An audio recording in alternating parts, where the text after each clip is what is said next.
Quem é realmente Jesus Cristo?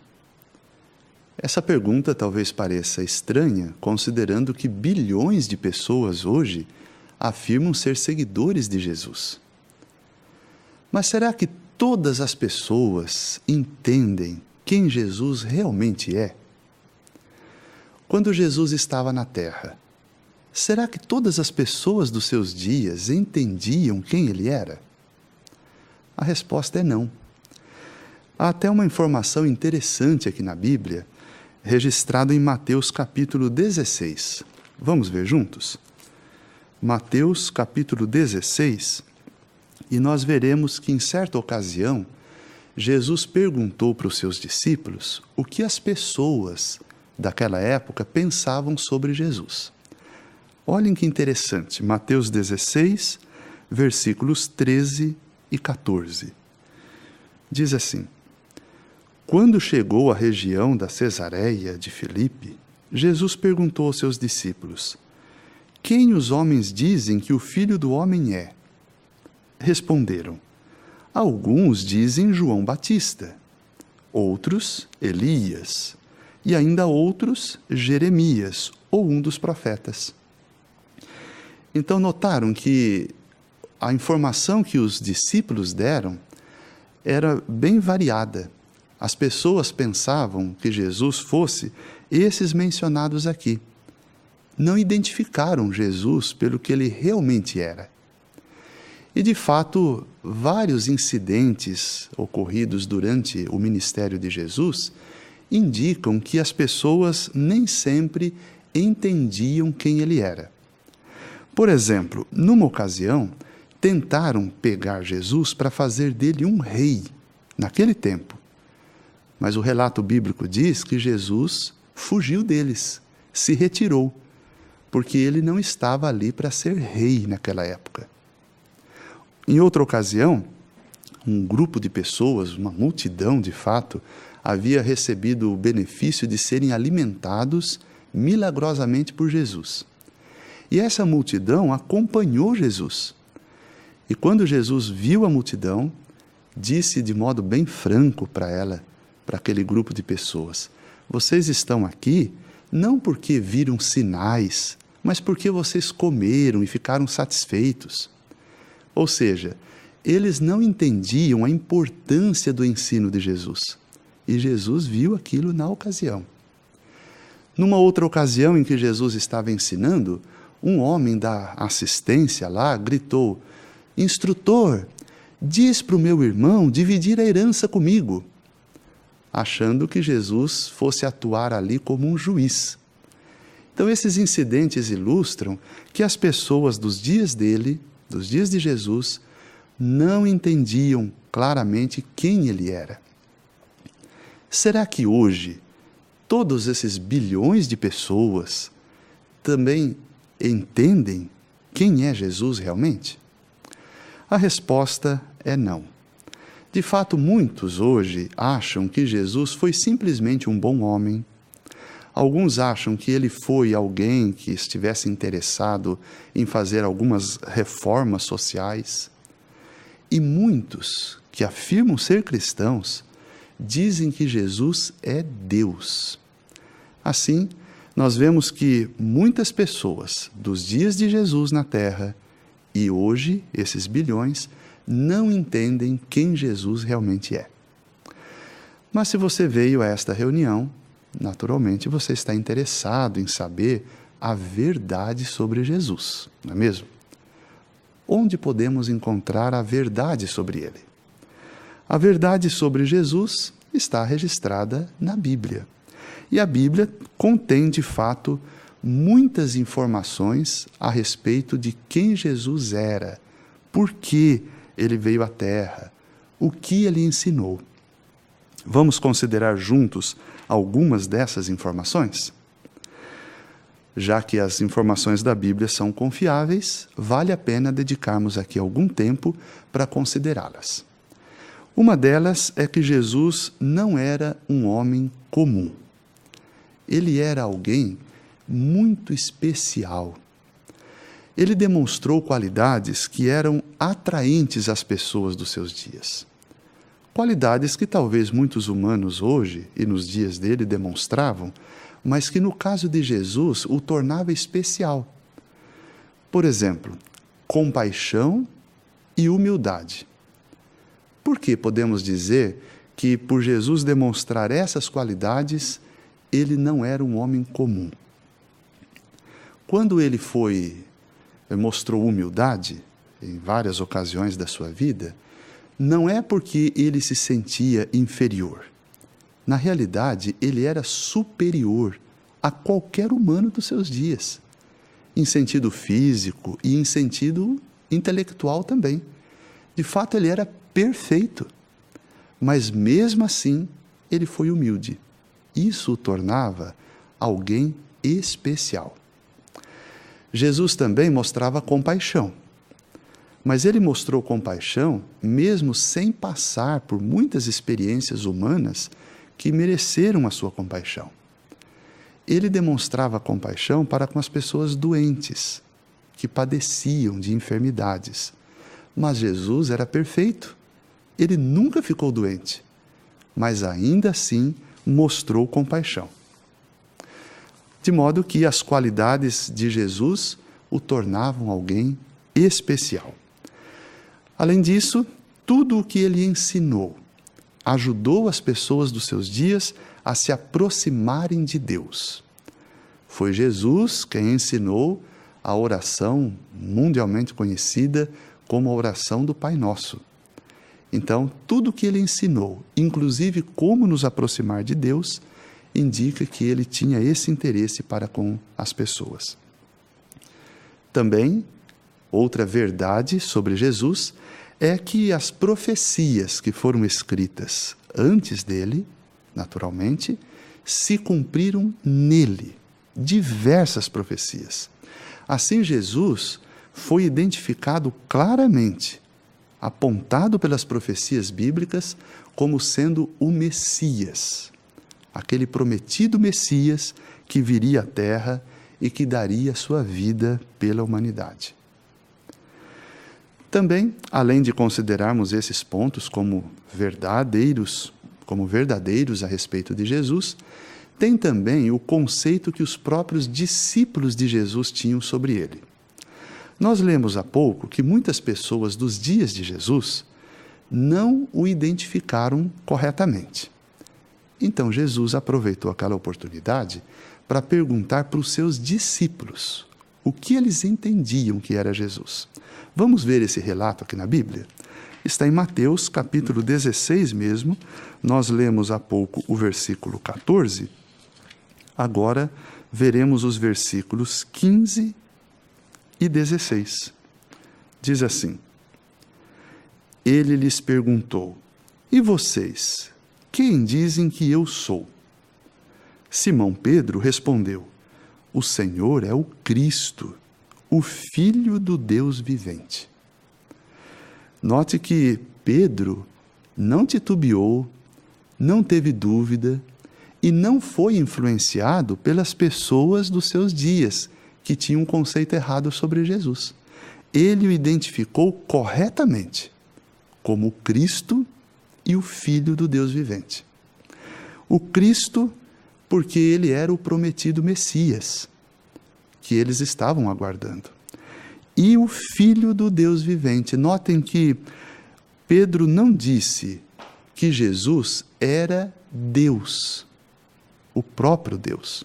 Não diz também que ele era similar a Deus, ou mesmo irmão, que talvez parecesse mais similar a Deus, mas ele identificou como o Filho do Deus vivente. Isso ajuda a explicar por que Jesus muitas vezes, ou sempre que falava as informações vindas do céu, ele atribuía o crédito ao seu Pai. O crédito pelos milagres que fez, pelo ensino que ele dava, ele atribuiu ao seu Pai, porque ele era o Filho do Deus vivente.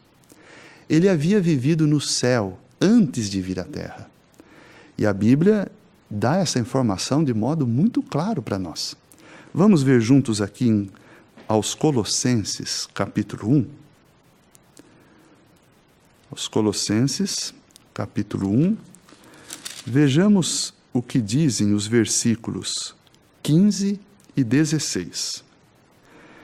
Ele é a imagem do Deus invisível, o primogênito de toda a criação, pois por meio dele foram criadas todas as outras coisas nos céus e na terra, as coisas visíveis e as coisas invisíveis, quer sejam tronos, quer domínios, quer governos, quer autoridades.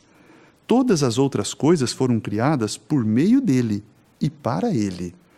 Então isso nos ajuda a ver que antes de Jesus ter vindo à terra, ele existiu no céu e foi o primeiro, a primeira criação de Jeová Deus. Por isso ele é chamado de o primogênito de toda a criação. E ele foi criado diretamente por Jeová, por seu Pai. Foi a única criação que foi dessa forma, direto pelo Pai. Todas as outras criações, Jeová fez por meio de Jesus. Assim também é correta a informação que a Bíblia dá, que ele é o Filho unigênito de Deus, porque foi criado diretamente por Jeová, apenas ele. Outra informação verdadeira que temos sobre Jesus é a informação que o próprio Jesus deu e a maneira em que ele agiu, o que ele fez quando esteve na terra e que foi registrado na Bíblia. Por que Jesus veio à terra? Nós podemos ver juntos aqui Mateus capítulo 4, que relata o que Jesus fez logo após o seu batismo. E assim nós vamos entender bem uma das razões de Jesus ter vindo à terra. Mateus capítulo 4, versículo 17. Diz assim, Mateus 4, 17. Daquele tempo em diante, Jesus começou a pregar e a dizer: arrependam-se, pois o reino dos céus está próximo. Assim, logo após o seu batismo, Jesus começou a divulgar o reino de Deus. Essa foi uma das razões do seu Pai tê-lo enviado à terra. E já no fim do seu ministério, quando Jesus estava preso e estava sendo interrogado por Pilatos, um acontecimento que nós conhecemos bem, naquela ocasião, Jesus também disse a Pilatos uma das razões de ele ter sido enviado à terra. Vamos ver juntos o que ele disse em João, capítulo 18. João, capítulo 18. Vejamos o versículo 37, a parte B. João 18, 37, a parte B diz: para isto nasci e para isto vim ao mundo, para dar testemunho da verdade. Então, nessa ocasião, essa parte final do versículo 17 diz que Jesus revelou para Pilatos por que ele tinha vindo à terra. Falar sobre a verdade. Assim, Jesus veio para falar sobre a verdade e para divulgar o reino de Deus. Por que é interessante essa informação de que ele veio divulgar o reino? É porque a profecia bíblica indica que Jesus agora está ressuscitado e está no céu. Após sua ressurreição, enquanto nos últimos dias, enquanto ele ainda estava aqui na terra, ele disse o seguinte para os seus discípulos, conforme relatado em Mateus capítulo 28. Mateus capítulo 28, e vejamos o que diz o versículo 18. Mateus 28 e versículo 18 diz: Jesus se aproximou e lhes disse: foi-me dada toda a autoridade no céu e na terra. Assim Jesus revelou que ele havia recebido toda a autoridade. Ou ele tinha agora o direito de ser rei, um governante, porque ele tinha toda a autoridade, no céu e na terra.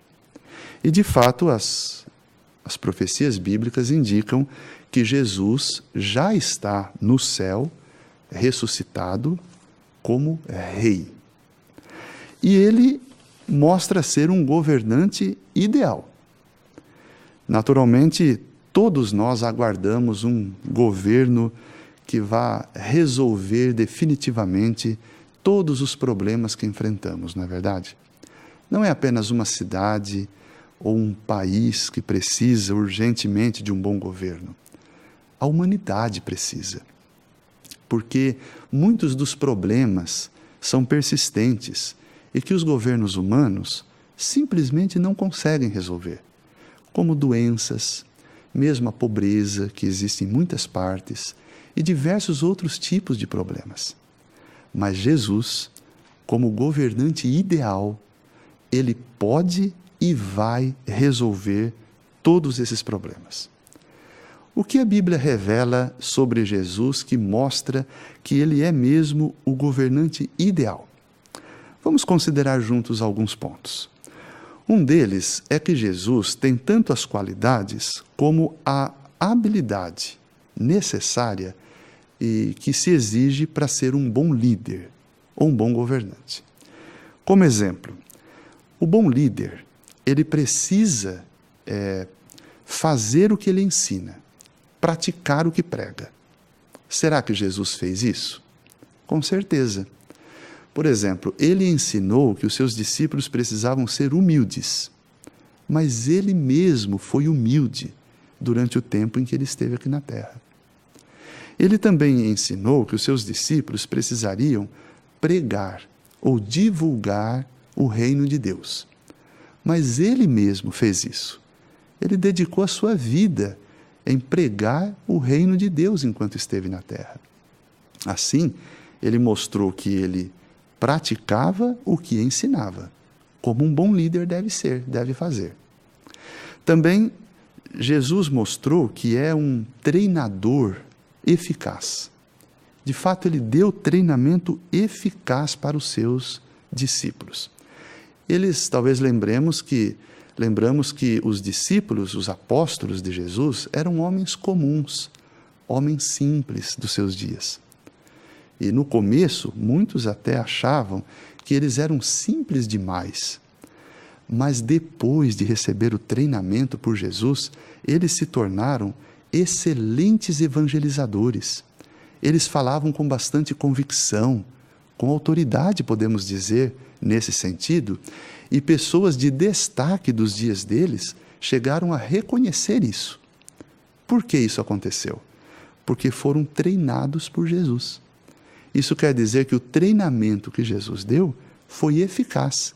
Em apenas 3 anos e meio, ele conseguiu transformar aqueles homens simples em evangelizadores maravilhosos, em pastores que cuidariam e cuidaram muito bem das pessoas que se aproximaram da congregação naquele tempo.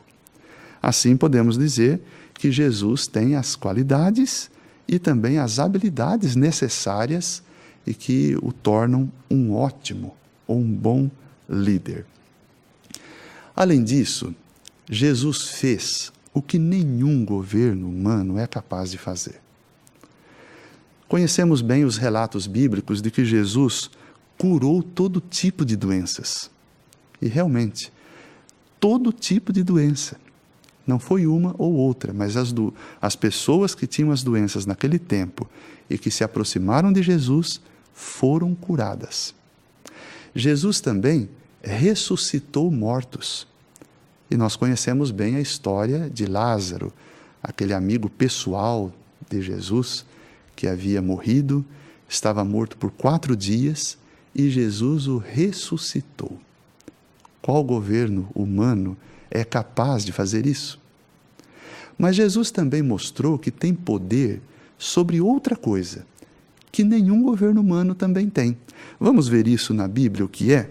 Aqui em Marcos, no capítulo 4, nessa ocasião, Marcos capítulo 4, Jesus estava num barco com os seus discípulos e começou uma violenta tempestade.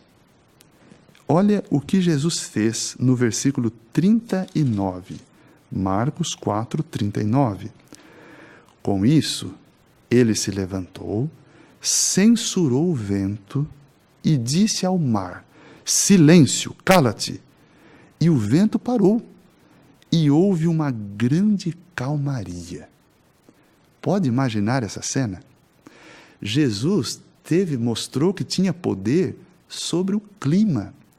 Ele podia controlar o clima, não apenas alertar sobre algo que poderia acontecer, mas, de fato, controlar. A tempestade parou com as palavras de Jesus. Assim, não há dúvida de que Jesus é mesmo o governante ideal. E nós mencionamos que ele foi ressuscitado e foi ao céu. E será que ele começou a governar já naquele tempo em que ele chegou no céu? Tem uma informação bíblica que nos ajuda a entender essa questão. Vamos ver aqui aos Hebreus, no capítulo 10. Aos Hebreus, capítulo 10. Versículos 12 e 13. Diz assim: mas ele ofereceu um só sacrifício pelos pecados para sempre, e sentou-se à direita de Deus. Notem agora. Daí em diante, esperando, até que os seus inimigos sejam postos debaixo dos seus pés. Assim, nós vimos que Jesus iria passar por um período de espera para poder atuar como rei. Por que isso é interessante e por que isso torna Jesus o governante ideal? Nos lembramos que quando ele esteve na terra, muitos tentaram fazer dele rei naquele tempo. E Jesus recusou-se a aceitar isso. Por quê? Porque se ele tivesse aceitado naquele tempo ser rei, ele estaria sendo rei durante o domínio do diabo, Satanás o diabo. Ele estaria sob a influência do mundo do diabo. E também teria as limitações de um humano. Ele jamais conseguiria se tornar o que ele se tornou, o governante ideal. Mas, por esperar no tempo certo e ser um governo, reinar a partir do céu, ele então mostrou ser o governante ideal, que realmente vai resolver os problemas que nós enfrentamos hoje. Essa informação também nos ajuda a ver que ele é o governante ideal. Como mencionamos, a profecia indica que Jesus já está governando no céu.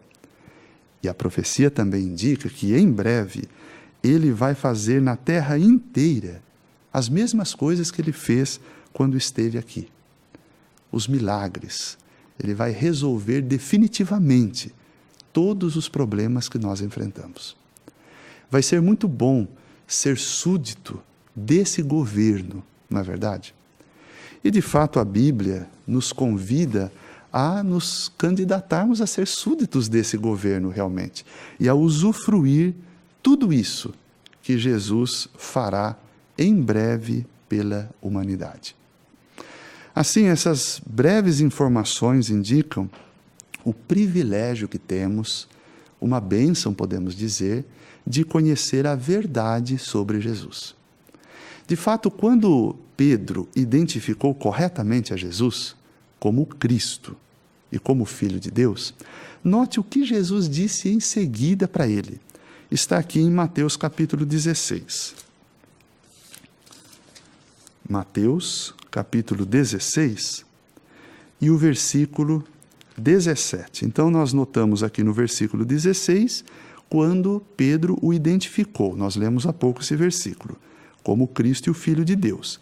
No 17, Jesus lhe disse então: feliz é você, Simão, filho de Jonas, porque isso não lhe foi revelado por homens, mas pelo meu Pai que está nos céus.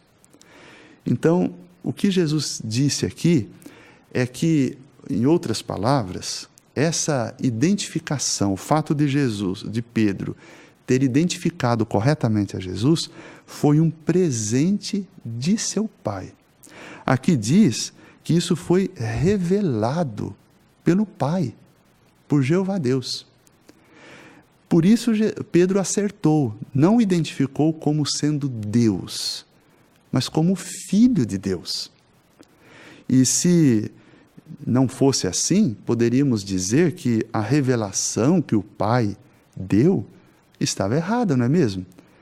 Pois ele identificou como Filho de Deus e Jesus disse que isso foi revelado por seu Pai. Mas nós sabemos que essa é a verdade sobre Jesus. Afinal, quem é que deu essa informação foi o próprio Deus, o Pai de nosso Senhor Jesus Cristo. Assim, por conhecer bem o papel de Jesus, tudo o que ele fez, tudo o que ele ensinou, vai nos ajudar. Porque nós podemos encontrar felicidade e paz desde agora. E no futuro, vida eterna. Porque o que Jesus fez, além de ensinar e dar um bom exemplo, foi entregar a sua vida por nós. Muitos já ouviram isso, não é mesmo? Que Jesus morreu por todos. Mas isso pode levar a algumas questões. Como pode um único homem morrer e beneficiar vários, fazer com que muitos vivam para sempre? E também, como pode a morte de um homem há tanto tempo atrás, quase 2000 anos, nos beneficiar hoje, ter algum efeito sobre nós hoje? Essas são perguntas que merecem respostas.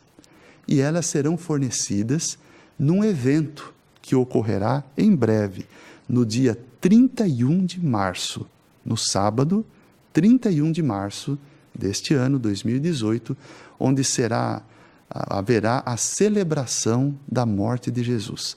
E essas perguntas serão respondidas.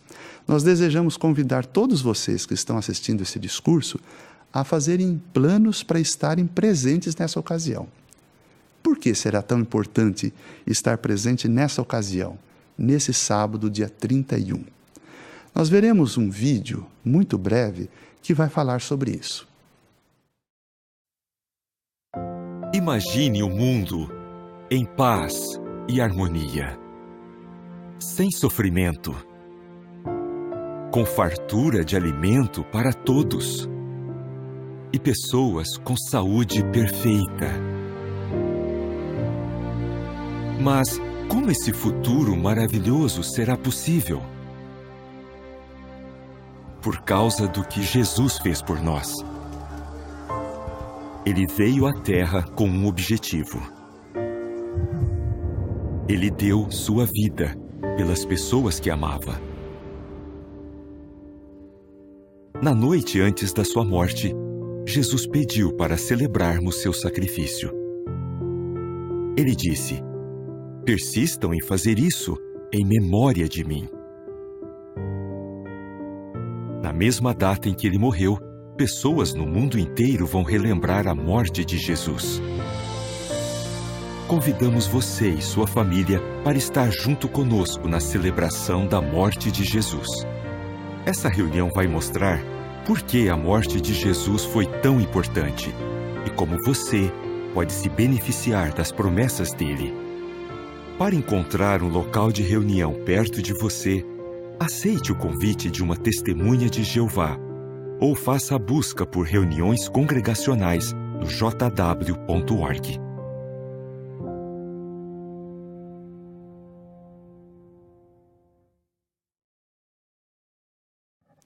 Assim, o vídeo deixou bem claro para nós a importância de estarmos presentes nessa ocasião. Depois da reunião, no final desse discurso, o presidente dessa reunião vai dar alguns detalhes sobre o horário e local da celebração. Hoje, nós consideramos as informações verdadeiras que a Bíblia dá sobre quem é realmente Jesus Cristo. E somos assim incentivados a fazer de tudo para conhecer muito bem o verdadeiro Jesus Cristo, e daí usufruir a vida, as bênçãos que advêm desse conhecimento.